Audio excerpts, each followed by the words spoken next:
Hey, it's your boy NMT Niko, and you're watching a 416 interview.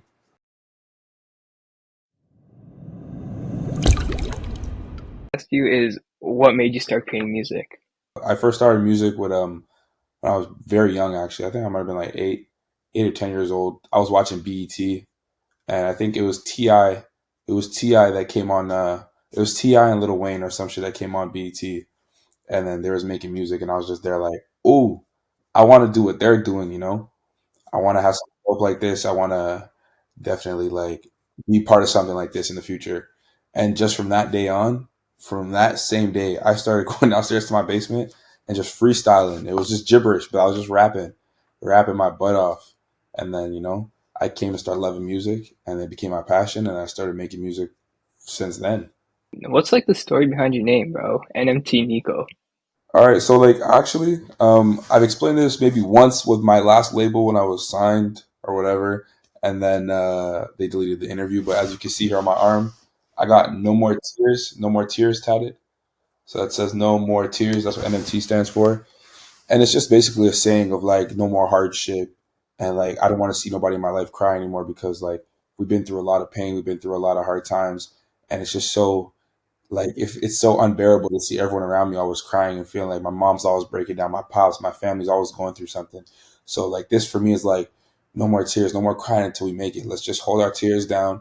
Let's make it to where we got to be, and get to the top. And hopefully the last time we're gonna cry again is when we have these tears of joy for when we made it. Let's hop in right into your music, bro. What's your creative process like when creating a song? I feel like I'm kind of like Tory in a sense. Tory Lanez, of course. I've seen some of his videos and I've seen how he punches in and stuff.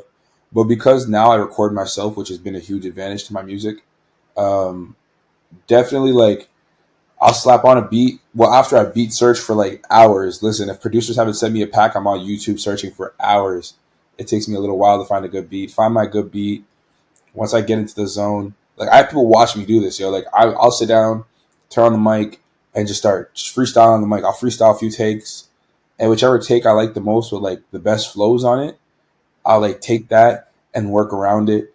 Or sometimes even if I don't have my thing set up ready to record, for some reason I have great memory, but I lose my flows really quickly. So what I'll do is I'll take Instagram or Snapchat or whatever and record myself rapping a flow, save it, and then just drop it on the mic, and then just get it out, get it out, get it out. Once all the flows, all the creativity, all the ideas are laid down on my software or whatever, on Logic or whatever I record on, then I start building. I'll write sometimes. If the song's easier for me, when I say easier, I mean like if it's like a fast pace, like sexy drill, like one of those type of easy songs for me to make, in my opinion, I'll just punch it in. I'll just freestyle the whole song. I'll just punch in, punch in, punch in, punch in, right? And just punch in bar after bar. But I don't tend to do that too much because you tend to recycle a lot of bars. Isn't the greatest thing. You don't want to do that too often. But definitely is a very efficient way when you need to get a few records out and you just need to, lay some samples down and get some reference tracks. So it's definitely a dope way to do it. But also, if I'm not punching in, I'm writing my song beforehand, doing at least 4 bars at a time, making sure they sound good. If my 4 bars don't sound good, scratch it, put the next few in, and just it's a process. Rinse, repeat. You just got to keep doing it. Got to keep doing it until you find that sound that you like in your songs. Once you get comfortable with it, embrace it, love it, and just keep going where you're going with it. I bet. Yo, I want to go back to something real quick about you saying you sampled other songs, and that's kind of like been a trend low key like lately. You see a lot of artists sampling other songs, older songs too, right? Um, do you want to put your input into like why you personally do it as well as like what's it like getting cleared? Because like I'm sure it's not easy. Bringing samples back is clearly like it's clearly a nostalgic feeling for a lot of people. A lot of the old guys, when they hear samples, they're really like, "Oh, bro!" They're like, "Oh yeah, I know that song. That sounds like." It's a good way to relive the 2000s a little bit, the 90s, the 80s, and bring back a little bit of the old culture into the new wave. So that's a great way to do it. But obviously, I don't choose samples myself. I'm not a producer. It's usually the producers who have the samples on the beat. And if I like it and I hear it, I'm like, oh, I'm going to grab this. This is dope. You know, I've used quite a few samples. Most majority of the beats nowadays have samples in them, even if they're slight, even if they're like from the recent days. Like a lot of the samples are not always old. A lot of them are from like some Brent songs or some Drake songs that are recent. But I definitely feel like it's a good way to relive like a moment, right? And I really love samples. Like I genuinely love them, even if it's like me not making a song on it. I could really appreciate just the beat with a sample on it, or just like another artist working on a sample. It's just it's a good way to, like I said, to recapture that 2000s, that 90s, that 80s vibe, and the new generation and the new genres and everything. Just hearing a little, even if it's just a little bit of it, just hearing it a little bit is really like nostalgic sometimes, and I really love that feeling. So samples are dope. I say keep it up. I bet. And then also in your Spotify bio, bro, you said that you've been writing songs since like 6 plus years. Sorry. What's been like that, bro? Evolution of like writing, and what do you take as inspiration?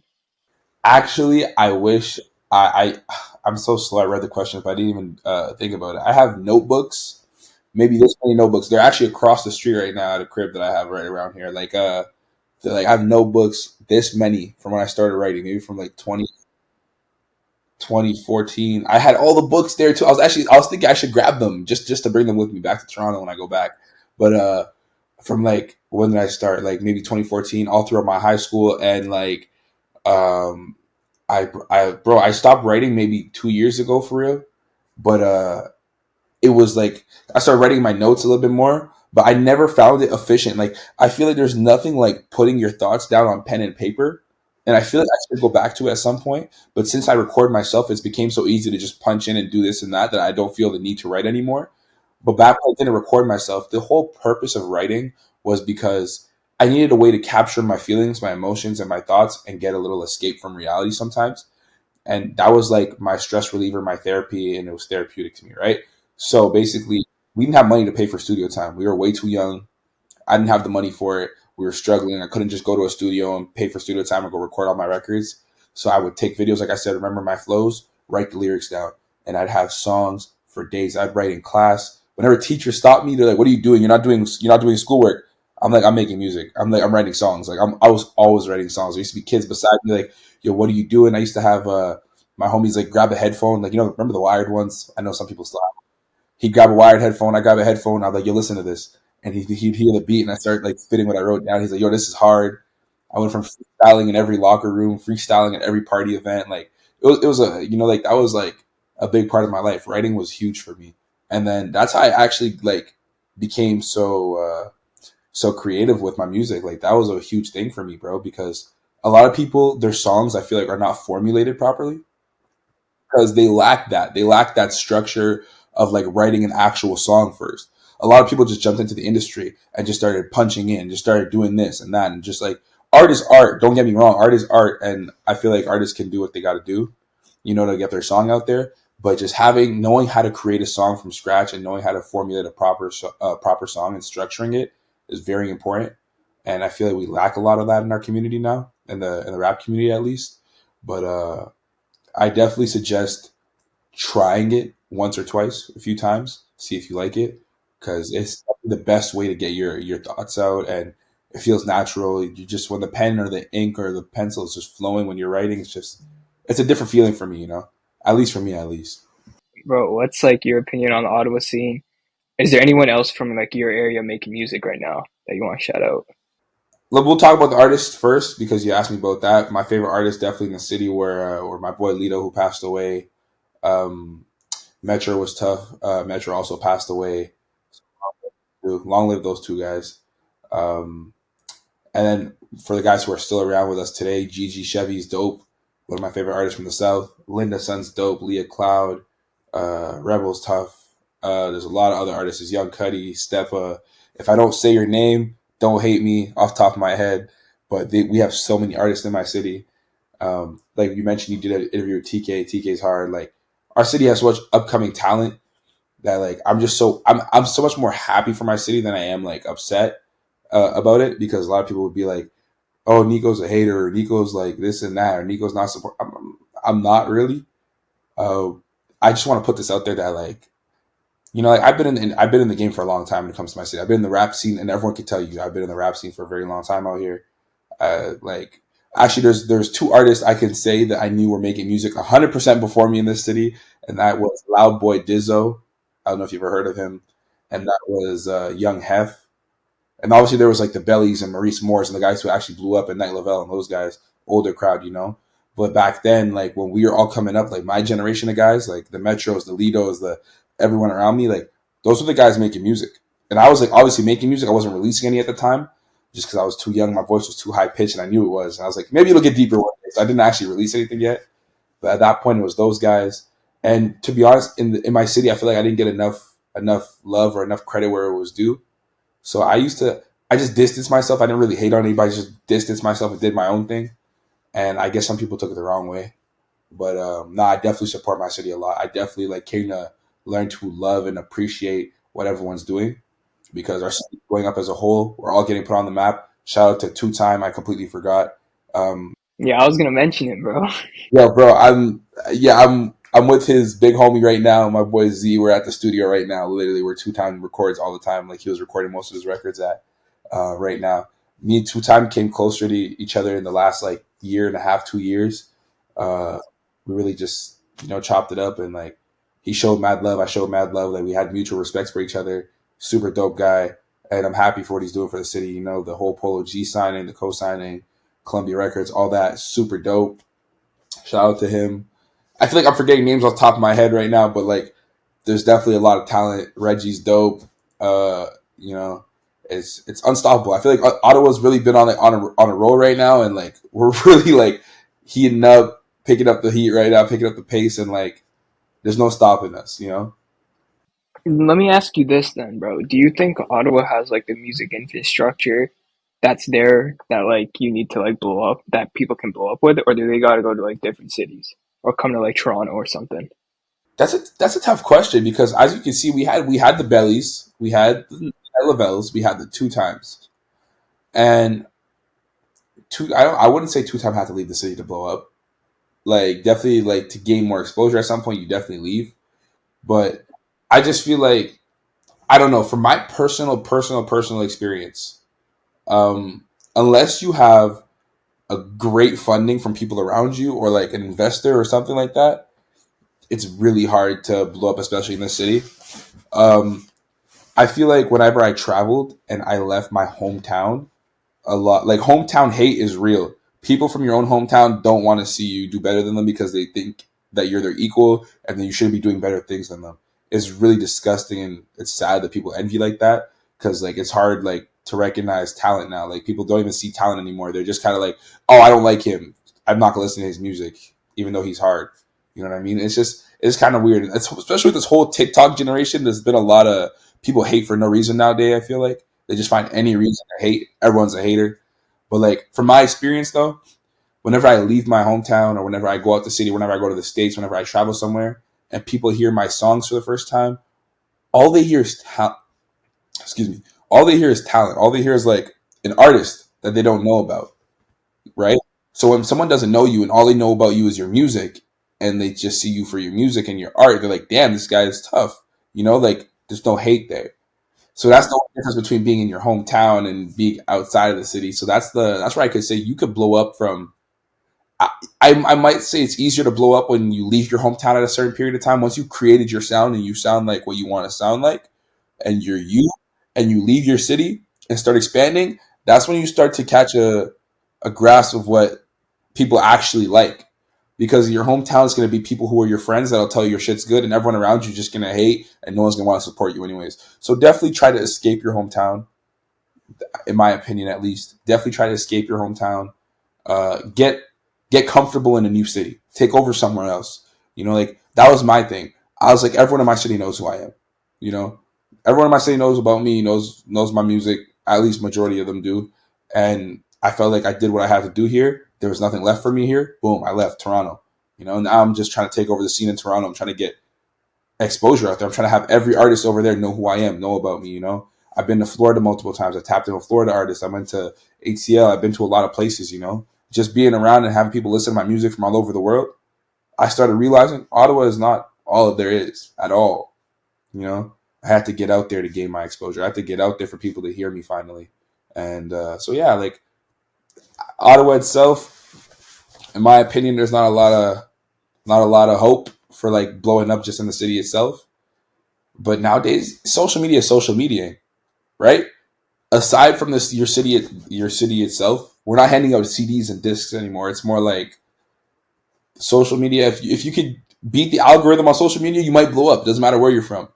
That's also a thing. So that's that too. But like from my experience, nah. Like Ottawa wasn't the place for me to blow up in. I wouldn't do it from here. But if you're good with social media, you could beat the algorithm, and then you could do it. Go ahead.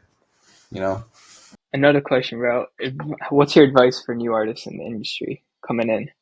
it's a great question. My advice for new artists in the industry is, bro, record yourself. Learn to record yourself. Learn to invest in your own studio, and learn to, like work on your own sound. That's the most important thing in this industry. It's about being unique and hearing something that we haven't heard before, right? So like look at all the artists that are coming out now. Everyone's coming out with their own sound. Everyone who's blowing up right now just sounds different. Everyone's doing their own thing.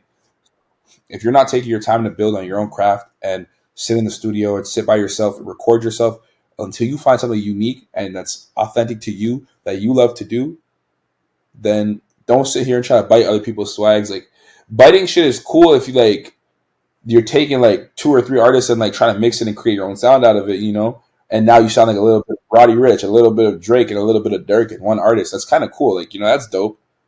But like being authentic is and being yourself is definitely the key. But practice makes perfect, believe it or not. Put the reps in.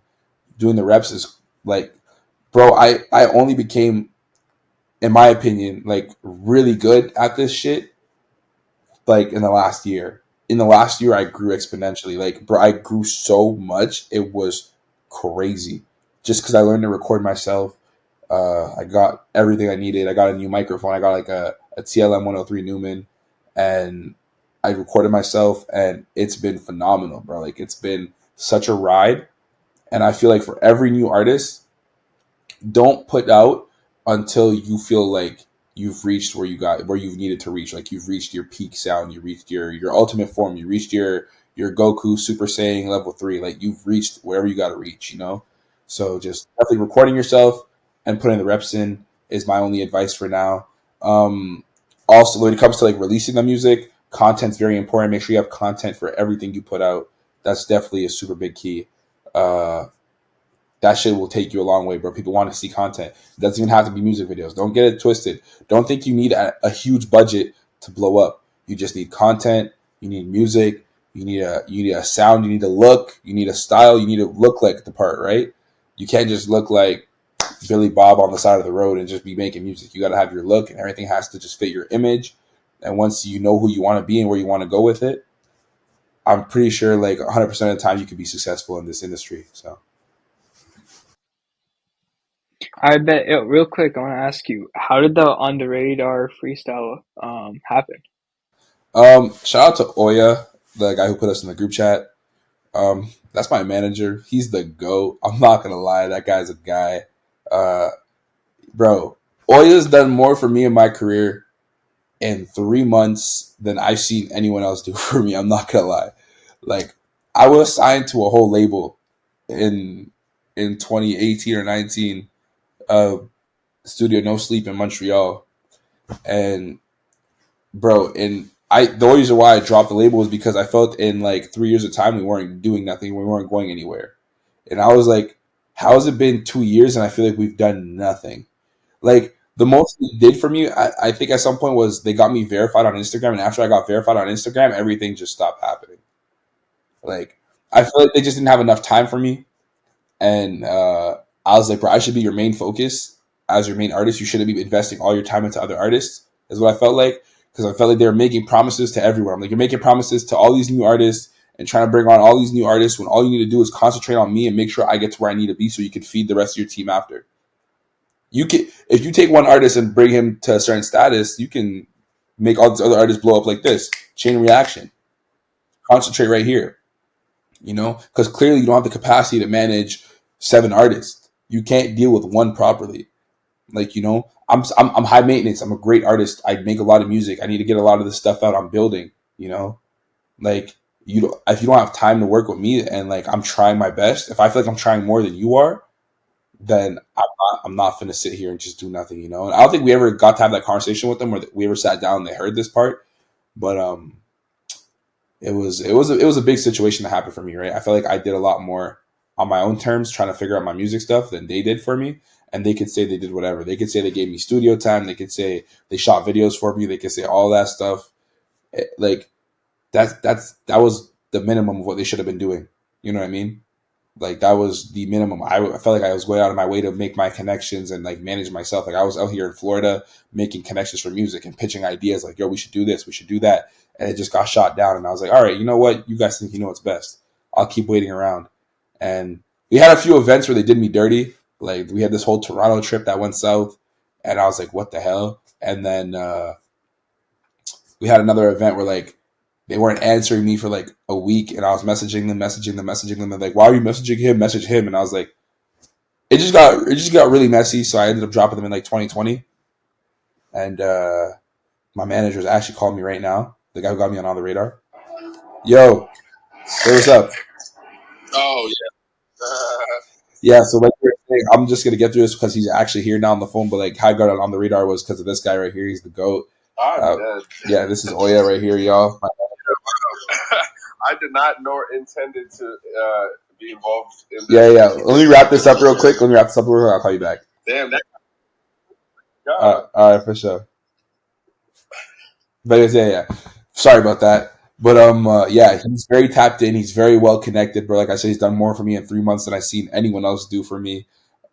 He got me all like he got me on From the Block in Atlanta, got me the other ones I mentioned, and bro, like he hit me one day. He's like, "Yo," I was like, "I want to be on the radar." He got three of his other artists on the radar, and I was like, "I need to be on there. What the hell's going on?" He's like, "Bro, I'm working on it. Trust." I was like, "All right, you know." And when someone tells me that, I don't believe that. I love him to death, but I don't believe that. I'm not gonna be like, "Oh, he's gonna do it." So I'm here like, "Oh, okay, it probably won't happen for a while." Calls me in like a week. He's like, "Yo, I got good news on the radar, blah blah whatever this day, and March 5th." I was like, "What?" I was tweaking. I was so geeked, bro. You don't understand. I was so lit. And then he's like, "Yeah, possibility. They want you to come back in May." And I was like, "Okay, dope." So that was a huge thing for me. He's very well connected. Oya was an artist before. A lot of people don't know that. He was an artist himself. He used to do really well for himself, and he did a little bit of A&R before, and then now he's managing. But definitely really grateful for that guy. That guy is he's done a lot for me already. So shout out to him. Any new projects people should look out for? I'm not gonna say too much on the project yet. It's definitely done though. I think at least. I think the project's probably done at least. We're gonna wait. We're gonna wait a little bit. I got On the Radar coming soon. That I just shot in. Yeah, I did On the Radar in New York. So that comes out in the next couple weeks. I got Dumb Lit, which is another like mic performance that drops tomorrow actually on the March 15th. And then I had Who Run It NYC, another mic performance I just did the other day. I dropped last week. And like I'm kind of just like going single, see what people are feeling right now. And whichever one grasps and goes viral and blows up, like hopefully it's On the Radar for me. Right after that, we get a little bit of attention. I drop some music videos, and you might see a project just spring up out of nowhere. But right now, there's no official date for it. But I definitely got something in the works, and I definitely could tell you guys like it's ready to go. I got some heat, got something in my chamber, you know. So. Come on, get off this. I'll be anything you want. I could be your perky, I could be your drugs. We could overdose.